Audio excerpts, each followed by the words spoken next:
Good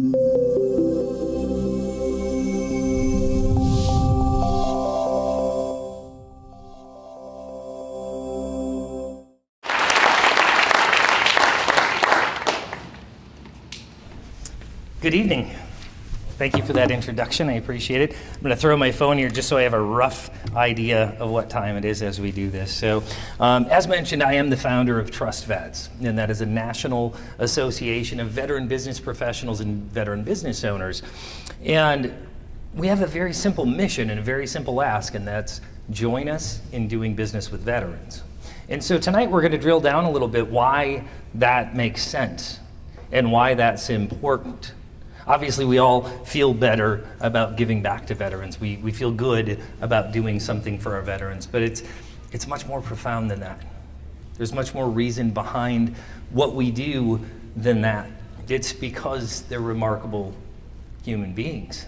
It's because of their service to their surrounding community, for the people around them. It's for understanding that the most important people in the world to them at any given time is the person to their left and to their right, and that veterans are best together. They are at their absolute best when they are working in service to their community.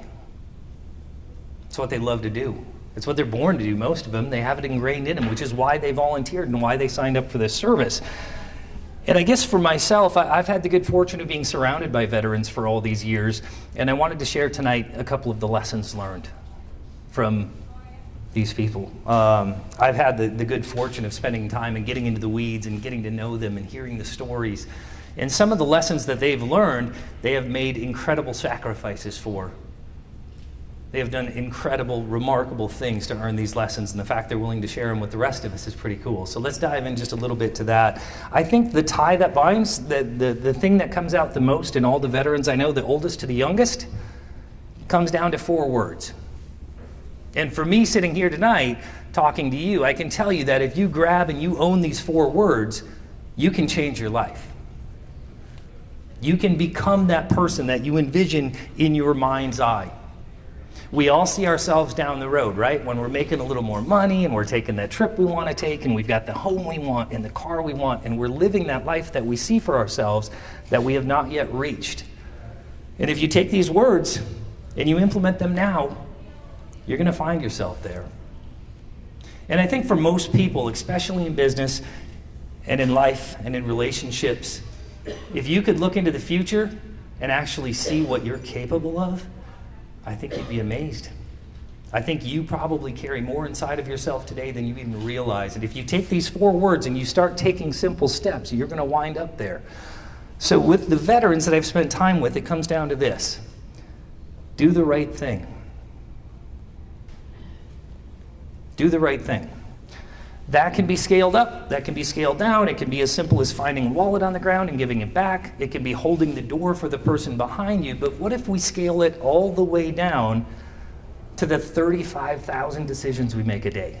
On average, we make 35,000 decisions a day. 262, just about food. I know, personally, I've been walking around for years saying, I got to lose 20 pounds. I need to lose 20 pounds. I still haven't lost 20 pounds.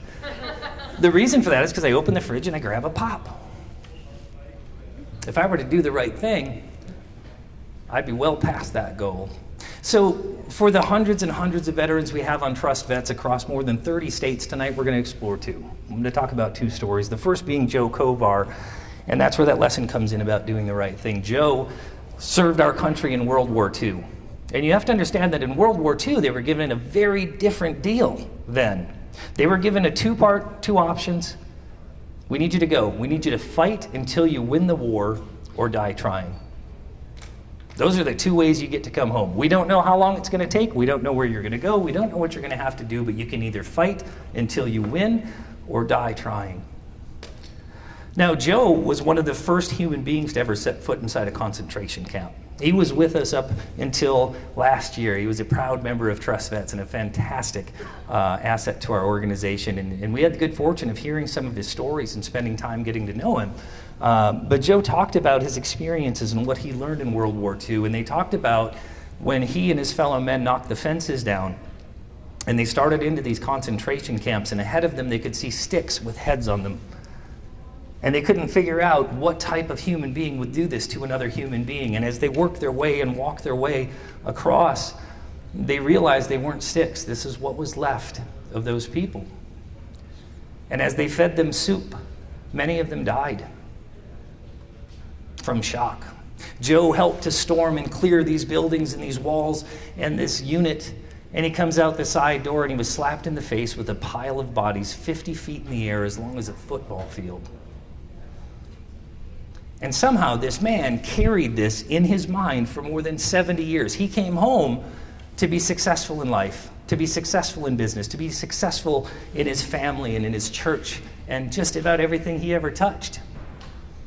And so we talked to him, and he said it came down to one day, the most intense, the most horrible battle that he ever saw in his time in service, where he and 156 men set out to cross a field. They were littered with bullets and shells and mortars. And we talked to him, how it came down to, how did you do it? How did you get across? And it came down to taking one step at a time. He would do the right thing. He didn't have a 5-year plan to get across this field. He didn't have a 10-year goal. He didn't have a road map. What he had to do is he had to take a look at his left foot, and he had to take a look at the ground in front of him, and he had to make sure he wasn't stepping on a bomb or stepping into a line of fire or stepping on a body. He knew if he stepped on a trigger, he would be affecting everyone around him. And so he took careful, deliberate steps. And when he got that step done, he looked at his right foot, and he looked what's in front of that, and he took that step. And step after step, he worked his way across this field until he found himself on the other side. And when he stopped, and they could catch their breath, and he looked back, 156 men started out. 143 of them lie dead in the field. Joe found himself with 12 men. And you know what they did next? Took the next step. They kept going. They knew on the other side of that, eventually they were going to be able to stop Hitler. And when they stopped Hitler, they could come home. But in talking to Joe, whether it was walking down the aisle or his kids graduating from school or succeeding in business or selling his business or participating in his church, he literally lived his life one step at a time. He took one decision at a time to make sure he was going in the right direction, he wasn't going to affect the people around him, and that it was going to get him where he needed to go. And he stepped and he stepped and he stepped until he was 90 years old and laughing and happy, and he left an amazing family of children and grandchildren. And for Joe, it came down to doing the right thing each time, each decision.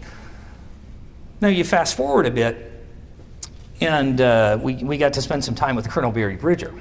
Colonel Bridger served in Vietnam. He was a pilot. He's plugging along, living a good life. He got called up. He got shipped over to Vietnam as a pilot. And this is the second takeaway from tonight.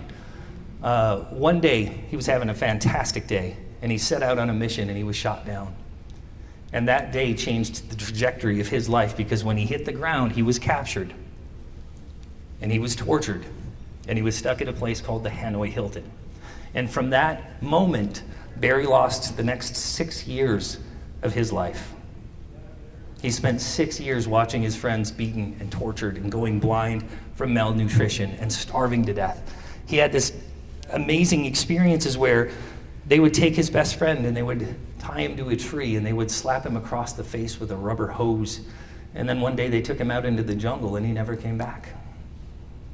And Barry, the entire time, is sitting there with his fellow soldiers. He's literally shoving food down their throats because they weren't about to die on his watch. His good friend that shared a cell with him for a long time kept dropping his toothbrush. He was lucky enough to have one in the mud, and so Barry always liked to give him a hard time about that, but he'd always help him. And he'd always cheer him on. And he'd always say, "Bristles up," because he was hoping the toothbrush landed the right way. Just cheering him on, just those little pieces of what they could do.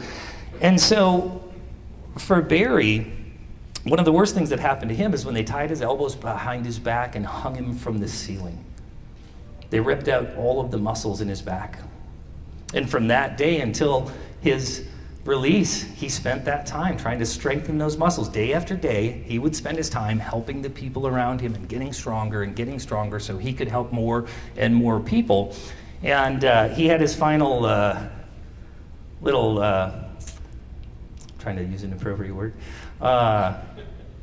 send-off, I guess. So they got him back to the White House, and they brought all the POWs in, surrounded the president and fed them the best meal they'd ever had in their lives. And so Colonel Bridger, after year after year, after month, after this amazing experience he had, he got to the White House and he had the best dinner of his life, and they assembled them all for a photo, and it still hangs in the White House to this day. If you go to the White House, you look for this picture, and there's 350 proud men and women. There's 350 proud soldiers, skinny, battered, but happy to be home. And in the back of that photo, there's a pair of feet sticking up. That's Barry Bridger doing a handstand. So, he brought that home with him, and that was kind of his screw you to the folks that captured him. But with Barry, when he came and talked to us and he spent time with us, they had been stripped of everything. Every possession, every freedom, everything he had ever known, ever had, any attachment to his family, everything was stripped. And he said something to our group. It was incredibly profound. He said, when we had been stripped of everything else, we were left with that which was profoundly the most important to have, and that was the good duty to take care of one another. And so if we walk out of here tonight, we start applying just those two principles from just those two veterans. Do the right thing. Take care of the people around you. Your whole life's going to change. And like I say, let's squish it all the way down to that macro level where your telephone rings, right? You don't recognize the number. It's irritating. There's a 50-50 chance you're about to save a whole bunch of money on health insurance. Right? That's good news. There's also a chance the person on the other end of that phone is someone who needs you. So when you look at the phone, I'm going to ask you tonight, you pause for a second and think to yourself, do the right thing.